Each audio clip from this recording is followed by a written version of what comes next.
Namaste, good morning. Welcome to Morning Prime Time. This is Rajendra.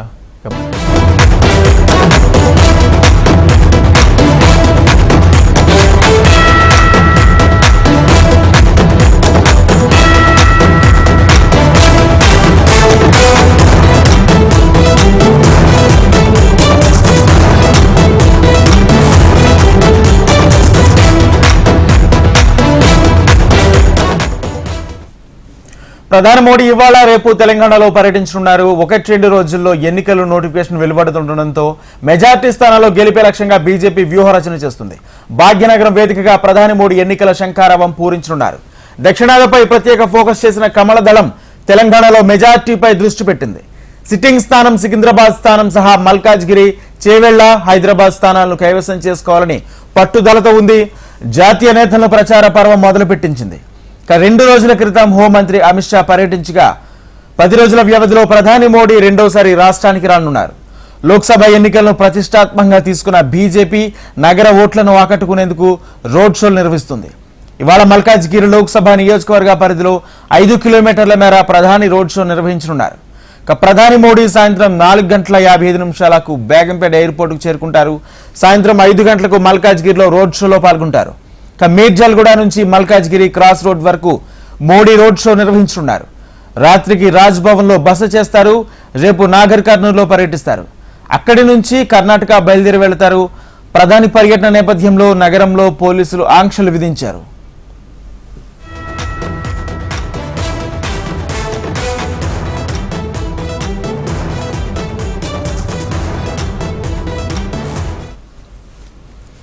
ప్రధాని మోడీ ఇవాళ రేపు తెలంగాణలో పర్యటించనున్నారు. 1-2 రోజుల్లో ఎన్నికల నోటిఫికేషన్ విడుదల కానున్న నేపథ్యంలో మెజార్టీ స్థానాల్లో గెలిపే లక్ష్యంగా బీజేపీ వ్యూహరచన చేస్తుంది. ఇదే అంశానికి సంబంధించి పూర్తి సమాచారం మా ప్రతినిధి రాజిరెడ్డి లైవ్ ద్వారా అందిస్తారు. రాజిరెడ్డి, మోడీ రోడ్ షోకు సంబంధించి ఇప్పటికే బీజేపీ శ్రేణులు పూర్తి ఏర్పాట్లు చేసినట్టు కూడా తెలుస్తుంది. పూర్తి అప్డేట్స్ ఏంటి?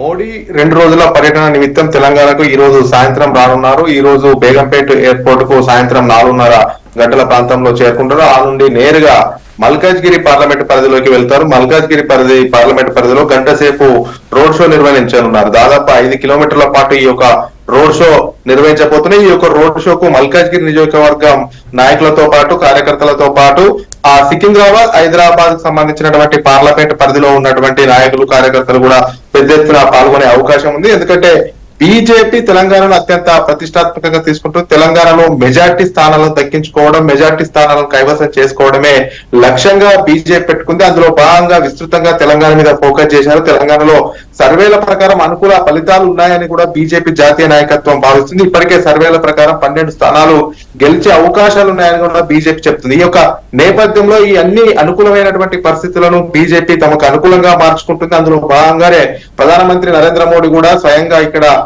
స్పెషల్ ఫోకస్ పెట్టారు. ఈ యొక్క నేపథ్యంలోనే ఈ రోజు మల్కాజ్గిరి పార్లమెంట్ పరిధిలో 5 కిలోమీటర్ల మీద మేరకు రోడ్ షో నిర్వహిస్తారు. పెద్ద ఎత్తున ఇప్పటికే బీజేపీ ఏర్పాట్లు చేసింది. ఎందుకంటే పెద్ద ఎత్తున జన సమీకరణ చేసి ఈ యొక్క రోడ్ షోను విజయవంతం చేస్తే ఇక తెలంగాణలో అనుకూల వాతావరణం ఏర్పడుతుందని కూడా బీజేపీ భావిస్తుంది. ఎందుకంటే ఇప్పటికే పలు సర్వే సంస్థలు చెప్తున్నటువంటి రిపోర్ట్ ప్రకారము మరోసారి దేశంలో ప్రధానమంత్రి నరేంద్ర మోడీ అవుతారనేది కూడా చెప్తున్నటువంటి నేపథ్యంలో, సర్వేలు వస్తున్నటువంటి నేపథ్యంలో ఇక ఈ యొక్క రోడ్ షోను సక్సెస్ చేస్తే మిగతా పార్టీలకు సంబంధించినటువంటి పెద్ద పెద్ద నాయకులు కూడా బీజేపీలో చేరే అవకాశాలను ఇప్పటికే బీజేపీలో పెద్ద ఎత్తున బీఆర్ఎస్ సంబంధించినటువంటి సిట్టింగ్ ఎంపీలు, మాజీ ఎమ్మెల్యేలు జాయిన్ అవుతున్న సందర్భంగా ఇక ఈ యొక్క రోడ్ షోను సక్సెస్ చేస్తే ఇంకా బీజేపీ అనుకూల వాతావరణం తెలంగాణ ఏర్పడుతుంది అనేది కూడా బీజేపీ భావిస్తుంది. అందులో భాగంగానే ఈ రోజు రోడ్ షో చేస్తారు. ఈ రోజు హైదరాబాద్ గవర్నర్ బస చేసే రాజ్ భవన్ లోనే ఈ రోజు ప్రధానమంత్రి నరేంద్ర మోడీ బస చేయనున్నారు. రేపు మళ్ళీ తిరిగి నాగర్ కర్నూలు వెళ్ళనున్నారు. నాగర్ కర్నూలులో కూడా బహిరంగ సభలో పాల్గొనబోతున్నారు. అయితే ప్రధానమంత్రి ఇక్కడ ఈ కాంగ్రెస్ పార్టీ అయినా, బీఆర్ఎస్ పార్టీ అయినా ఇవన్నీ కుటుంబ పార్టీలు, ఇవన్నీ కుటుంబ నేపథ్యం ఉన్న పార్టీలు, ఇవన్నీ కూడా అవినీతి చేసినటువంటి పార్టీలు. బీజేపీ మరోసారి ఇక్కడ పెద్ద ఎత్తున ప్రజలు ఆదరిస్తే తెలంగాణకు పెద్ద ఎత్తున మేలు చేస్తాము, గడిచిన 9.5 సంవత్సరాల్లో 9.5 లక్షల కోట్లు తెలంగాణకి ఇచ్చాము, తెలంగాణ అభివృద్ధి లక్ష్యము, కేంద్ర ప్రభుత్వ లక్ష్యం అనేది కూడా ప్రధానమంత్రి నరేంద్ర మోడీ పలు బహిరంగ సభలో చెప్తూ ప్రజలను ఆకట్టుకునే ప్రయత్నం చేస్తున్నారు. ఇంకో నినాదం కూడా తీసుకున్నారు, మేరా భారత్ మేరా పరివార్, భారతదేశంలో ఉన్నటువంటి అందరు కూడా నా కుటుంబ సభ్యులు అనేది కూడా ప్రజల మనసును నరేంద్ర మోడీ దోచుకునే ప్రయత్నం చేస్తున్నారు. మొత్తానికి అయితే తెలంగాణ మీద సీరియస్ ఫోకస్ పెట్టారు. తెలంగాణలో మెజార్టీ స్థానాలు కైవసం చేసుకోవడం లక్ష్యంగానే ప్రధానమంత్రి టూర్ జరుగుతుందని చెప్పుకోవచ్చు. Right, thank you Rajireddy.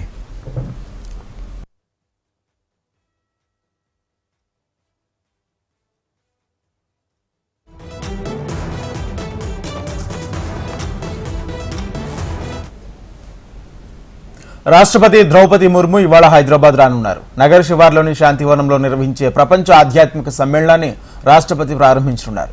ఈ నేపథ్యంలో ఈ సమ్మేళనంలో భారత్ సహా 100కు పైగా దేశాల నుంచి దాదాపు 300 మంది ప్రఖ్యాత సర్వభౌత గురువులు తరలివచ్చారు.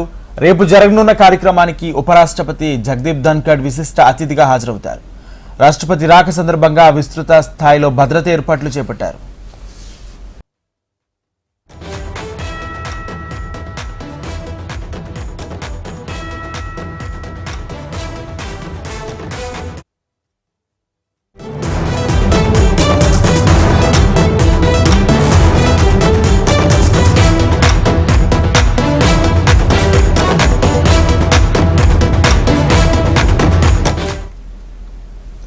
ఎన్నికల్లో గెలిపే లక్ష్యంగా చంద్రబాబు వ్యూహాలు రచిస్తున్నారు. ఇంకా పెండింగ్ లో ఉన్న అసెంబ్లీ స్థానాలపై చంద్రబాబు కసరత్తు చేస్తున్నారు. ఇవాళ 7 లేదా 8 స్థానాలకు అభ్యర్థులను ప్రకటించే అవకాశం ఉంది. ఇప్పటి వరకు 128 మంది అసెంబ్లీ అభ్యర్థులను ప్రకటించారు చంద్రబాబు. ఇవాళ రేపు మిగిలిన స్థానాలకు అభ్యర్థులను ప్రకటించనున్నారు. అసెంబ్లీ అభ్యర్థుల రెండో జాబితాను ఇప్పటికే టీడీపీ విడుదల చేస్తుంది. తొలి జాబితాలో 94 మంది అభ్యర్థులను ప్రకటించిన చంద్రబాబు 34 మందితో సెకండ్ లిస్ట్ విడుదల చేశారు. అసెంబ్లీ ఎన్నికల్లో బీజేపీ, టీడీపీ, జనసేన మధ్య పొత్తు కుదరడంతో పొత్తులో భాగంగా 144 స్థానాల్లో టీడీపీ పోటీ చేయనుండగా తాజాగా ప్రకటించిన జాబితాతో కలిపి మొత్తంగా 128 స్థానాలకు అభ్యర్థులను టీడీపీ ఖరారు చేసింది. మరో 16 స్థానాలకు అభ్యర్థులను ప్రకటించాల్సి ఉంది.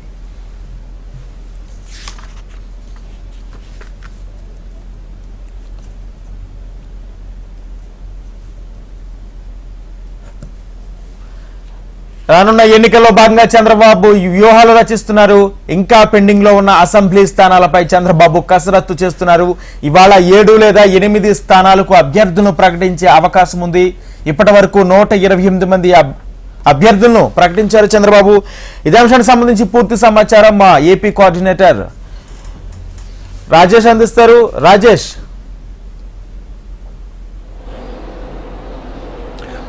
రాజేంద్ర, ఇప్పటి వరకు 2 జాబితాల్లో చంద్రబాబు జాబితాను విడుదల చేశారు. ఈ 2 జాబితాల్లో కూడా గెలుపు గుర్రాలకే తాను సీట్లు కేటాయించని స్పష్టంగా చెప్పారు. అయితే ఈరోజు మరో 7 నుంచి 8 స్థానాలకు సంబంధించిన 3వ జాబితాను కూడా చంద్రబాబు ప్రకటించనున్నారు. 3వ జాబితాతో పాటు పార్లమెంటు స్థానాలను కూడా ప్రకటించే అవకాశం కనబడుతుంది. అయితే ఇప్పటివరకు పూర్తి స్థాయిలో పార్లమెంట్ స్థానాలు ఎక్కడ ఎవరు పోటీ చేస్తున్నారనే అంశం మీద పూర్తిగా చర్చలు కొనసాగినప్పటికీ కూడా అభ్యర్థులు ఎవరైతే బలంగా ప్రజల మధ్య ప్రజలకు తెలిసిన వ్యక్తులు ఎవరైతే ఉన్నారో వాళ్ళకు మాత్రమే చంద్రబాబు సీట్లు ప్రకటించే అవకాశం ఉంది. దీంతో పాటు ఈరోజు ప్రకటించే 8 స్థానాలతో పాటు స్పష్టంగా పార్లమెంట్ స్థానాలు కూడా ప్రకటించే అవకాశం కనబడుతుంది. మరో గంట సమయంలో ఈ సీట్లు ప్రకటన కూడా 3వ జాబితా విడుదల చేసే పరిస్థితి ఉంది. అయితే ఆశావాహులు మాత్రం పూర్తి స్థాయిలో మాకు వస్తుంది, చంద్రబాబు నాయుడు గారు మమ్మల్ని గుర్తిస్తారు, మేము చేసిన సేవలను గుర్తిస్తారు అనుకుంటున్నప్పుడు కూడా చంద్రబాబు కేవలం సర్వేలను గుర్తిస్తున్నారు. సర్వేలో ఉన్న ఖచ్చితంగా గెలిచే వారిని మాత్రమే చంద్రబాబు గుర్తిస్తున్నారు. ఎటువంటి మొహమాటాలకు తావివ్వకుండా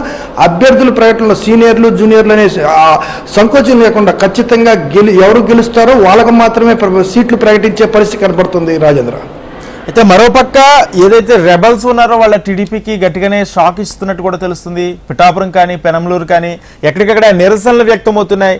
దీనికి సంబంధించి అధిష్టానం ఏ నిర్ణయం తీసుకుంటుంది? వాళ్ళు ఏమన్నా పిలిపించి మాట్లాడే అవకాశం ఉందా? నిన్న చూస్తే పిఠాపురంలో కావచ్చు, విజయవాడలో కావచ్చు నిరసన జ్వాలలు రగులుతున్నాయి. అయితే తెలుగుదేశం పార్టీలో సీనియర్ నేతలు ఎవరైతే ఉన్నారో ఈ సీనియర్ నేతలకు సీట్లు రావటం, భంగపాటుకు గురవటం, దీంతో పాటు ఇప్పటి వరకు కూడా పార్టీకి కట్టుబడి ఉండి పార్టీ సమస్యలను ఎదుర్కొని పార్టీలో పలు రకాలైన కేసులను బనాయించుకొని కుటుంబాలను సైతం త్యాగం చేసుకొని పార్టీకి పనిచేసాం. ఇటు త్యాగాలు చేసి పార్టీకి పనిచేసినా కానీ ప్రయోజనం లేకుండా పోయింది. చంద్రబాబు తమను గుర్తించట్లేదని ఆవేదన చెందుతున్నారు. అయితే ఈ ఆవేదన చెందే ప్రతి ఒక్కరిని కూడా చంద్రబాబు, ఆయన కుమారుడు లోకేష్ ఇద్దరు కూడా బొజ్జగించులు చేయటం, అదేవిధంగా ఫోన్ల ద్వారా వాళ్ళకి సమాచారం చేయడం, ఖచ్చితంగా పార్టీ అండగా ఉంటుంది, పార్టీకి కట్టుబడి ఉండండి, పార్టీ ఒక నిర్ణయం తీసుకుందంటే ఖచ్చితంగా పార్టీ గెలుపు కోసం మాత్రమే, వేరే ఆలోచనలు ఏం లేవు. ఖచ్చితంగా ఈ ఎన్నికల్లో 2024లో ఖచ్చితంగా గెలుపే లక్ష్యంగా ఆలోచన చేస్తున్నామే కానీ మరి వేరే ఆలోచన ఏం లేవు. ఖచ్చితంగా మీరు అందరూ పార్టీతోనే ఉండాలి, భవిష్యత్తులో మంచి గుర్తింపు మీకు పార్టీలో ఉంటుందని ఆ కోణంలో కూడా అందరినీ బొజ్జగిస్తున్నారు. Rajendra. Right, thank you Rajesh. Chandrababu Pawan Kalyan పై సీఎం జగన్ విమర్శలు గుప్పించారు. చంద్రబాబు చేసిన ఒక్క మంచి పని గుర్తుకు రాదన్నారు. 3 పార్టీలు కలిసి పేదల మీదకి యుద్ధానికి వస్తున్నాయన్నారు. మీ ఇంట్లో మంచి జరిగిందా లేదా అని ఆలోచన చేయండి అని కోరారు. ఈబీసీ పథకం ద్వారా 4,19,528 మందికి 629 కోట్లు జమ చేశామన్నారు జగన్. చంద్రబాబు నాయుడు గారి పేరు చెప్తే ఆయన చేసిన ఒక్కటంటే ఒక్క మంచి గుర్తుకు రాదు. ఆయన పేరు చెప్పితే ఒక్కటంటే ఒక్క మంచి స్కీము కూడా గుర్తుకు రాని పరిస్థితి చంద్రబాబు నాయుడు గారిదైతే దత్తపుత్రుడి పేరు చెబితే ఏం గుర్తుకొస్తుందో తెలుసా? నా అక్క చెల్లెమ్మలకు దత్తపుత్రుడి పేరు చెబితే వివాహ వ్యవస్థను భ్రష్టు పట్టించే ఓ మోసగాడు గుర్తుకొస్తాడు.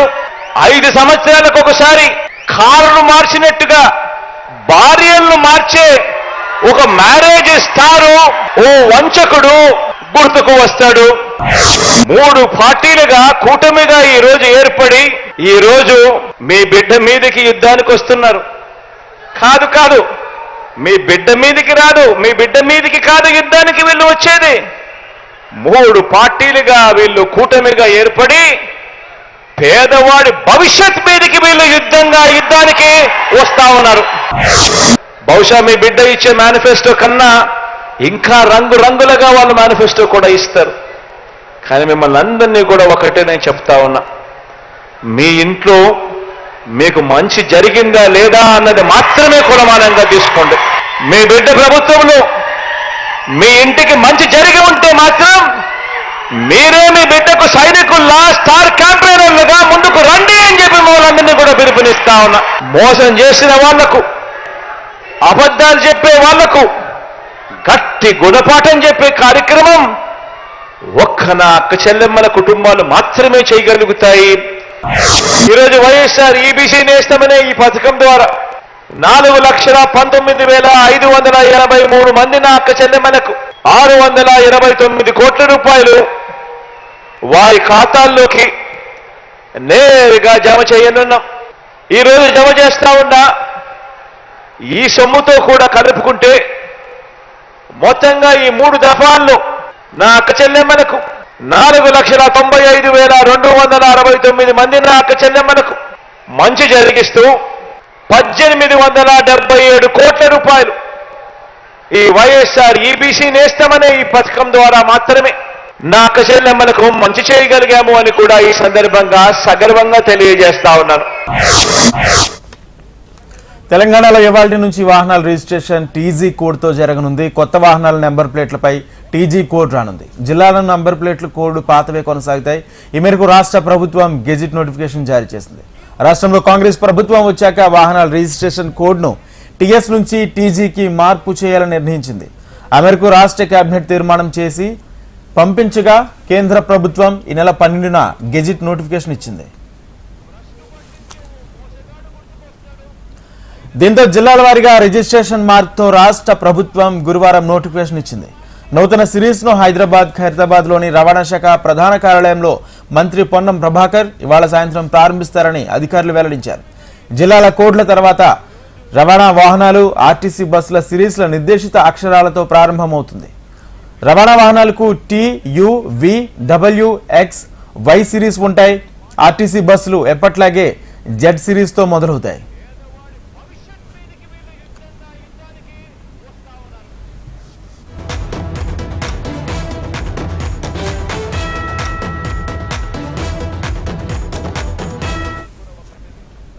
తెలంగాణలో టెట్ నిర్వహణకు ప్రభుత్వం ఆమోదం తెలిపింది. అయితే డిఎస్సికి ముందే టెట్ నిర్వహించాలని నిర్ణయించింది. ఈ మేరకు విద్యాశాఖ కమిషనర్కు ఉత్తర్వులు జారీ చేసింది. ఆ వెంటనే టెట్ నోటిఫికేషన్ జారీ చేశారు. మే 20 నుంచి జూన్ 3 మధ్యలో సిబిటి జరగనున్నాయి. ఈ నెల 27 నుంచి ఏప్రిల్ 10 వరకు ఆన్లైన్లో దరఖాస్తులు చేసుకోవాలని తెలిపింది. రాష్ట్ర వ్యాప్తంగా ఖాళీగా ఉన్న 11,062 ఉపాధ్యాయ పోస్టుల భర్తీకి ప్రభుత్వం గత నెల 29న డిఎస్సి నోటిఫికేషన్ విడుదల చేసింది. ఈ నెల 4 నుంచి ఆన్లైన్లో దరఖాస్తుల స్వీకరణ కూడా మొదలైంది. ఇక డిఎస్సి రాయాలంటే ముందుగా టెట్లో ఉత్తీర్ణత సాధించి ఉండాలి. తాజాగా టెట్ నిర్వహించకపోవడం వల్ల డిఎస్సి 2024కు దరఖాస్తు చేసుకునే అర్హతను కోల్పోతామని డిఈడి బిఈడి పూర్తి చేసిన నిరుద్యోగులు ఆందోళన వ్యక్తం చేశారు. అయితే నిరుద్యోగుల ఆందోళనపై స్పందించిన సర్కార్ డిఎస్సికి ముందే వీలైనంత త్వరగా మరో టెట్ నిర్వహించాలంటూ ఆదేశాలు జారీ చేసింది. ఈ నిర్ణయంతో డిఎస్సి రాసే వారి సంఖ్య భారీగా పెరగనుంది. వీలైనంత ఎక్కువ మందికి డిఎస్సి రాసే అవకాశం కల్పించాలని ప్రభుత్వం ఈ నిర్ణయం తీసుకున్నట్లు తెలుస్తుంది. టెట్లో వచ్చిన మార్కులకు టీచర్స్ రిక్రూట్మెంట్ టెస్ట్లో 20% వెయిటేజ్ ఇస్తున్నందుకు దీనికి భారీగా డిమాండ్ పెరుగుతుంది. ప్రభుత్వ డిఎస్సి పరీక్షల తేదీలను ప్రకటించడంతో పాటు దరఖాస్తు గడువును పెంచింది. ఈ మేరకు జూలై 17 నుంచి 31 వరకు పరీక్షలు నిర్వహించనున్నారు. దీనికి సంబంధించి విద్యాశాఖ కమిషనర్ వెల్లడించారు. అలాగే ఏప్రిల్ 4 వరకు ఉన్న దరఖాస్తును జూన్ 20 వరకు గడువు పొడిగించామని ప్రకటించారు. తాజాగా టెట్ నిర్వహణకు నోటిఫికేషన్ జారీ చేసిన నేపథ్యంలో పొడిగించినట్లు వెల్లడించారు. మొత్తం ఉద్యోగాల్లో 2,629 స్కూల్ అసిస్టెంట్ పోస్టులు ఉండగా 727 భాషా పండితులు, 187 పిఈటీలు, 6,508 ఎస్జిటీలు, స్పెషల్ ఎడ్యుకేషన్ కు సంబంధించి 220 స్కూల్ అసిస్టెంట్స్, 796 ఎస్జిటి పోస్టులు ఉన్నాయి. రాష్ట్రంలో అత్యధిక ఖాళీలు హైదరాబాద్ లో 878 ఉండగా ఆ తర్వాత నల్గొండ జిల్లాలో 605, నిజామాబాద్ లో 601, ఖమ్మంలో 757, సంగారెడ్డిలో 551, కామారెడ్డిలో 506 చొప్పున ఖాళీలను భర్తీ చేయనుంది ప్రభుత్వం.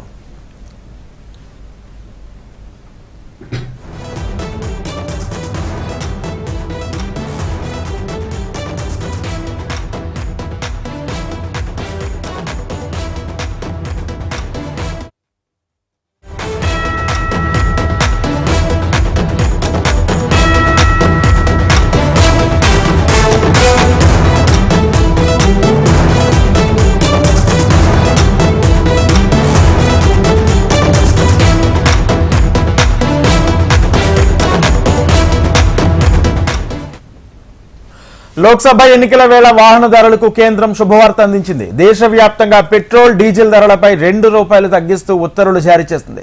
తగ్గిన ధరలు ఇవాల్టి ఉదయం నుంచి అమల్లోకి వచ్చాయి.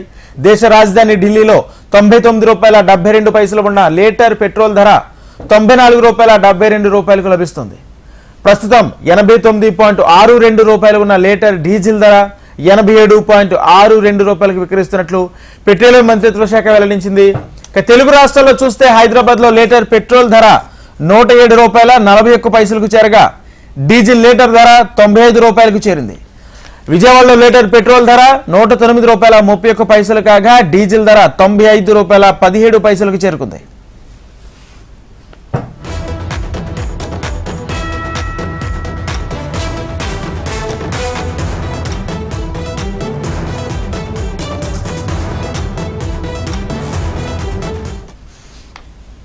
లోక్సభ ఎన్నికల వేళ వాహనదారులకు కేంద్రం శుభవార్త అందించింది. దేశవ్యాప్తంగా పెట్రోల్, డీజిల్ ధరలపై ₹2 తగ్గిస్తూ ఉత్తర్వులు జారీ చేసింది.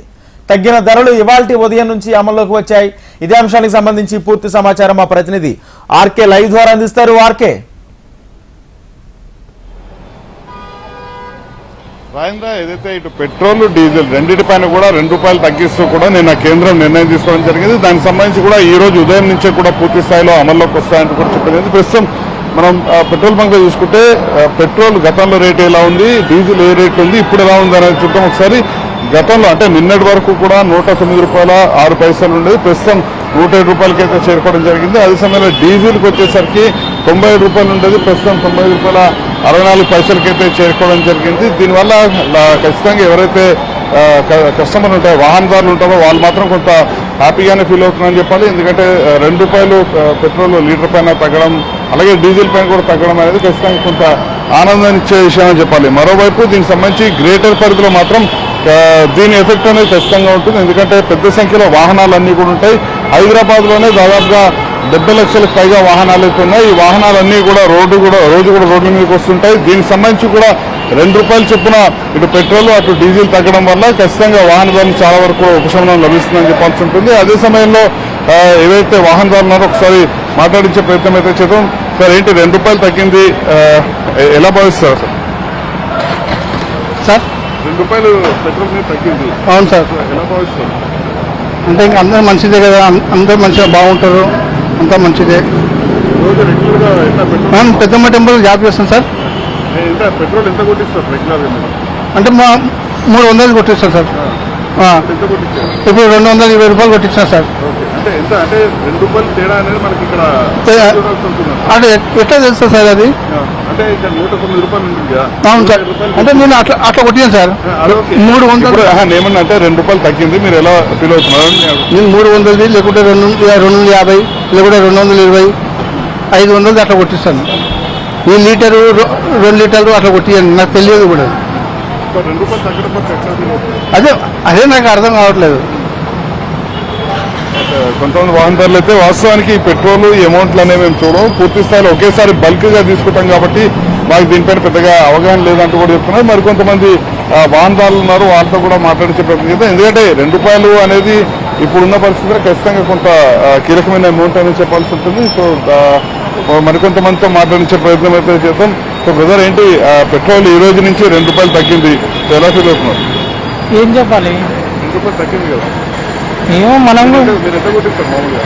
నేను 120 ఉందా అంతే, మనకి జస్ట్ ఊరికి క్యాజువల్ నడుపుకొని కదా. మొత్తానికైతే ఇది రాజేంద్ర, ఓవరాల్ గా చూసుకుంటే మాత్రం పెట్రోల్ ధరలు ఈ రోజు ఉదయం 6 గంటల నుంచే అన్ని చోట్ల కూడా తగ్గడం అయితే జరిగింది. రైట్.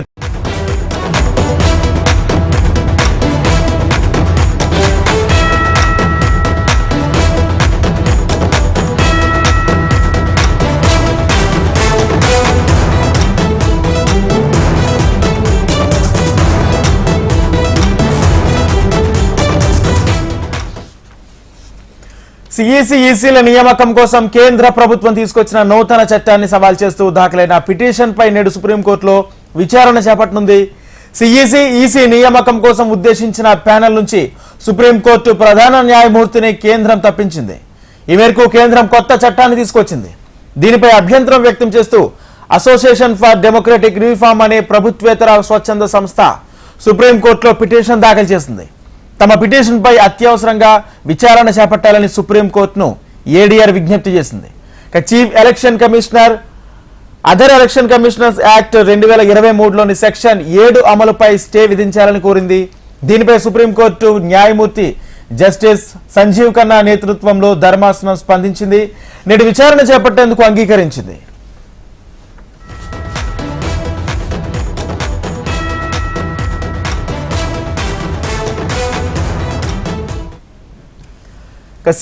ఈసీల నియామకం కోసం కేంద్ర ప్రభుత్వం తీసుకొచ్చిన నూతన చట్టాన్ని సవాల్ చేస్తూ దాఖలైన పిటిషన్ పై నేడు సుప్రీంకోర్టులో విచారణ చేపట్టనుంది.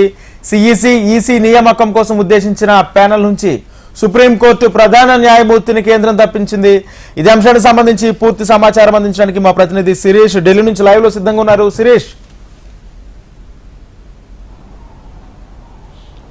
రాజేంద్ర, నూతన ఎలక్షన్ కమిషనర్లుగా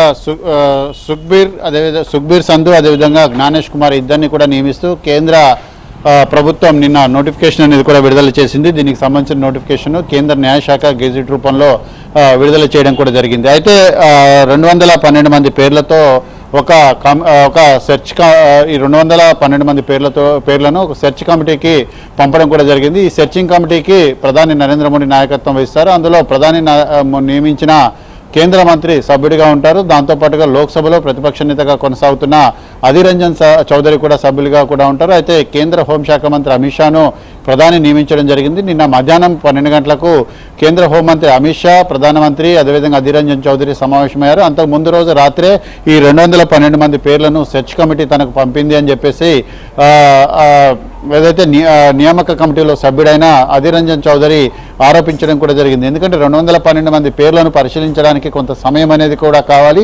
సమయం ఇవ్వకుండానే తెల్లవారితేనే 12 గంటలకు ఏదైతే సమావేశాన్ని ఏర్పాటు చేయడం కూడా జరిగింది. ఆ సమావేశంలో ఇద్దరి పేర్లను కూడా తెరపైకి తీసుకురావడం జరిగింది. ఆ ఇద్దరిని కూడా ఎన్నికల కమిషనర్గా నియమిస్తూ కేంద్ర న్యాయశాఖ గెజిట్ అనేది కూడా విడుదల చేసింది. దీనికి సంబంధించి ఈరోజు సుప్రీంకోర్టులో విచారణ అనేది కూడా జరుగుతున్న నేపథ్యంలో ఇదే అంశాన్ని కూడా సుప్రీంకోర్టులో ప్రస్తావించే అవకాశం కూడా ఉంది. అంటే నియామక ప్రక్రియ అంతా కూడా హడావిడిగా చేపట్టాల్సినంత అవసరం ఏముంది అని చెప్పేసి చెప్తూనే మరో పక్క ఈ సెలక్షన్ ప్యానెల్ ఏదైతే ఉందో సెలక్షన్ ప్యానెల్ నుంచి సుప్రీంకోర్టు ప్రధాన న్యాయమూర్తిని తప్పించడానికి కూడా ఈ సంస్థ తప్పుపట్టడం జరిగింది. ఆ మేరకు పిటిషన్ అనేది కూడా దాఖలు చేసింది. అయితే సుప్రీంకోర్టు ఇచ్చిన తీర్పులో స్పష్టంగా పేర్కొనడం జరిగింది. కేంద్ర ప్రభుత్వం కేంద్ర ఎన్నికల ప్రధాన కమిషనర్ ఇతర కమిషనర్లను నియమించడానికి ఒక చట్టాన్ని కూడా తీసుకురావాల్సిన అవసరం ఉంది. ఆ చట్టం ఆధారంగానే ఈ నియామకాలన్నింటినీ కూడా జరగాలని చెప్పేసి కూడా అందులో స్పష్టం చేశారు. కేంద్ర ప్రభుత్వం వాదిస్తుంది ఏంటంటే ఆ చట్టం ప్రకారం సుప్రీంకోర్టు సూచించిన సూచనల ప్రకారమే ఈ ఎంపిక కమిటీ అనేది ఇద్దరు కమిషనర్లను కూడా ఎంపిక చేసిందన్న విషయాన్ని కూడా కోర్టుకు తెలియజేస్తారు. సో ఈ నేపథ్యంలో కోర్టు జోక్యం చేసుకుంటుందా లేదనేది కూడా చూడాలి. కేంద్ర ఎన్నికల సంఘం సాధారణ ఎన్నికలకు షెడ్యూల్ని విడుదల చేయడానికంటే 1-2 రోజుల ముందే ఈ నియామకాలు జరగడం, ఈ నియామకాలను మరి సుప్రీంకోర్టు కనుక స్టాల్ చేసినట్లయితే తదుపరి పరిస్థితి ఏంటనేది కూడా ఉత్పన్నమయ్యే అవకాశం ఉంది. అయితే కేంద్ర ప్రభుత్వం కానీ లేకపోతే ఇతర నిపుణులు కానీ చెప్తున్నది ఏంటంటే సుప్రీంకోర్టు ఈ విషయంలో పెద్దగా జోక్యం చేసుకునే అవకాశాలన్నింటి కూడా ఉండవు.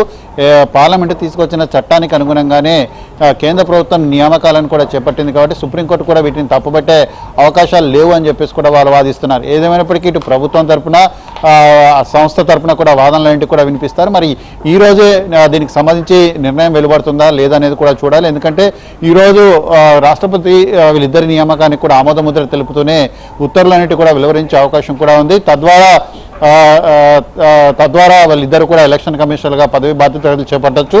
రేపు శనివారం కానీ లేదా ఆదివారం కానీ కేంద్ర ఎన్నికల సంఘం సాధారణ ఎన్నికలతో పాటు 5 రాష్ట్రాలకు కూడా ఎన్నికల షెడ్యూల్ను విడుదల చేస్తున్న నేపథ్యంలో ఈలోపే సాయంత్రం లోపే దీనికి సంబంధించిన స్పష్టత అనేది కూడా రావాల్సి ఉంటుంది. Rajendra. Right, thank you Sirish.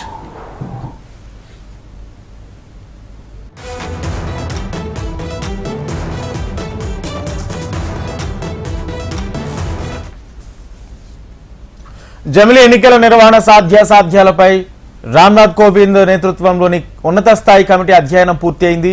ఈ కమిటీ తుది నివేదికను ద్రౌపది ముర్ముకు కోవింద్ అందజేశారు. 2029లో దేశంలో జమిలీ ఎన్నికలు సాధ్యమేనంటూ కోవింద్ కమిటీ నివేదికలో పేర్కొంది. ఈ సమావేశంలో కేంద్ర హోంమంత్రి అమిత్ షా పాల్గొన్నారు.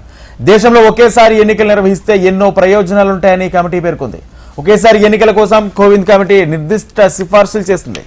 లోక్సభ, అసెంబ్లీల ఎన్నికలు ఒకేసారి, మిగిలిన స్థానిక సంస్థల ఎన్నికలను మరోసారి నిర్వహిస్తే సముచితంగా ఉంటుందని కోవింద్ కమిటీ నివేదికలో పొందుపరిచింది. కాగా పలు కీలక సిఫార్సులతో ఒకే దేశం ఒకే ఎన్నికపై ఇవాళ రామ్నాథ్ కోవింద్ కమిటీ నివేదికను ద్రౌపది ముర్ముకు అందజేసింది. విస్తృత సంప్రదింపులు, సమావేశాలు, అభిప్రాయ సేకరణ అనంతరం 8 భాగాలుగా 18,000 పేజీలతో నివేదికను కోవింద్ కమిటీ రూపొందించింది.